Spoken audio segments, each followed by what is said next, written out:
इस प्रकार से भगवान ने जो है गोवर्धन पर्वत अपनी उंगली पर उठा करके बड़े आनंद के साथ में सभी नगरवासियों को उसके अंदर विराजमान कर लिया। जब वहां सब बैठे हैं तो सब अपनी अपनी चला रहे हैं कि कान्हा तूने, तो सब अपनी अपनी कोई लाठी से उसका टेका लगा रहे हैं, कोई नाना प्रकार से अपनी अपनी वस्तुओं का कोशिश कर रहे हैं कि ये नीचे नहीं आ जाए, नहीं तो सब दब के मर जाएंगे। लेकिन भगवान ने जब धारण किया है तो अपनों से ज्यादा तो जो है अपनी अपनी चिंता करते हैं, लेकिन भगवान अपनी सबसे सर्वाधिक चिंता करते हैं। क्यों करते हैं? क्योंकि भगवान ने अपने को इस पृथ्वी पर मृत्यु लोक के ऊपर जन्म दिया, जितना अपना जीवन है उतना तो अपने को जीना ही है।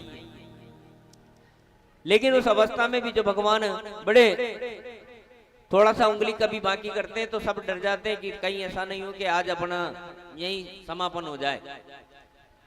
तो भगवान का वह स्वरूप देख करके सभी लोग बड़ा आनंद प्राप्त कर रहे हैं कि देखो कन्हैया, आज तुमने जो है हमारी एक बार और जान बचा ली।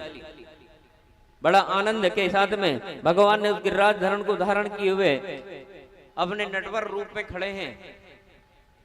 भगवान का नटवर रूप भी देखते हैं ना कि एक पांव के ऊपर पांव रख करके खड़े होते हैं वो, तो वह नटवर रूप जो था वह देख करके बड़े आनंद के साथ में वही बंसी बजा रहे हैं भगवान अपनी, और सभी आनंद प्राप्त कर रहे हैं। कृष्णम कृष्ण महाभागम त्वार्तनम गोकुल प्रभो त्रार्तो महीतम देवकुपीतम भक्तवत्सलम। भगवान ने गोवर्धन पर्वत को धारण किया, गिरिराज धरण नाम हुआ। और भगवान की जो आनंद के साथ में अब भगवान की एक विशेषता रही कि उन्होंने नटखट तो शुरू से रहे ही सही, लेकिन साथ साथ में उनको बड़ा आनंद के लेने के लिए जो है नगर में गोपियों को जब वो परेशान करते थे माखन चोरी में, तो वो गोपियां जो है ना भगवान के उस स्वरूप को देखना चाहती थी, है ना। कोई जो नटखट होता ना तो उसको सब छेड़ते, मोहल्ले वाले नगर वाले सब छेड़ते रहते हैं उनको। क्यों छेड़ते रहते हैं? क्योंकि आनंद प्राप्त होता उसमें। तो उस नटखट रूप को वो गोपियां जो सब देख देख करके बड़ी प्रसन्न हो रही हैं। अच्छा, गोपियां कौन थी ये भी आपको पता? गोपियां कौन थी? आज श्रीमद् भागवत के अंदर जो है कितने श्लोक है? 18,000 श्लोक हैं पूरे। उन 18,000 श्लोकों में वह सब गोपियां थी जो पिछले जन्म में सब भगवान की जो है जितने भी परिपूर्ण रूप से उनके साधना तपस्या की थी, तो भगवान का वह स्वरूप देखने के लिए वहां पधारी थी। वो सारे ही जो है भगवान के श्लोकों के माध्यम से वहां उस गोकुल वृंदावन में बड़े आनंद के साथ गोपियों का वह स्वरूप धारण किया भगवान का, क्योंकि भगवान ने रचना की थी इन सबकी पहले से। तो उसके आनंद में उस सरोवर में जो है भगवान एक दिन, कौन सा समय आता है सबको पता है, बड़ा सुंदर समय रहता उस दिन। कौन सा समय होता है वो? जो कुंवार, अपनी भाषा में अपन कुंवार कहते हैं, लेकिन आश्विन माह का समय था और वह पूर्णिमा थी, शरद पूर्णिमा।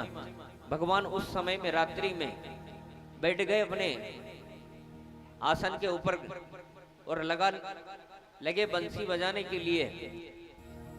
तो क्योंकि उस दिन जो है चंद्रमा पूर्ण कलाओं के ऊपर आधारित रहते हैं, 16 कलाओं पे। जिस दिन शरद पूर्णिमा का दिन होता है, तो जब बंसी बजाना प्रारंभ किया भगवान ने, उतनी सुंदर कि मन मोहले। भगवान ने उस सुंदर बंसी जब प्रारंभ की तो बंसी सब सुर त्यागे, एक ही सुर में सब बाजे। हाल न पूछो मोहन का, सब कुछ कहे राधे राधे। है ना, हर नगर की गोपियां जो है दौड़ती है एक गोपी तो जो है दूध दोह रही थी, तो उसी समय में दूध की दोहनी पटक देती है भगवान की बांसुरी की आवाज सुन करके और दौड़ पड़ती है। जिसने चूल्हे पे दूध गर्म किया है वो दूध छोड़ करके भाग गई, और जिसने भोजन परोस रखा था वो भोजन की थाली सामने ही रह गई, और भगवान की उस बंसी की तान के ऊपर दौड़ पड़ती है सारी गोपियां एक साथ में। कोई बच्चे को दूध पिला रही है तो उसको बच्चे को छोड़ करके चली जाती है।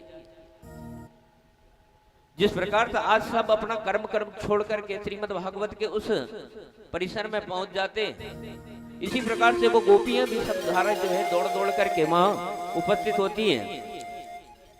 कोई सब अपना अपना कर्म जो भी था वो सब जहां का जहां छोड़ करके चली जाती है, और भगवान के उस सुंदर वंशी का आनंद करने के लिए पहुंच जाती है।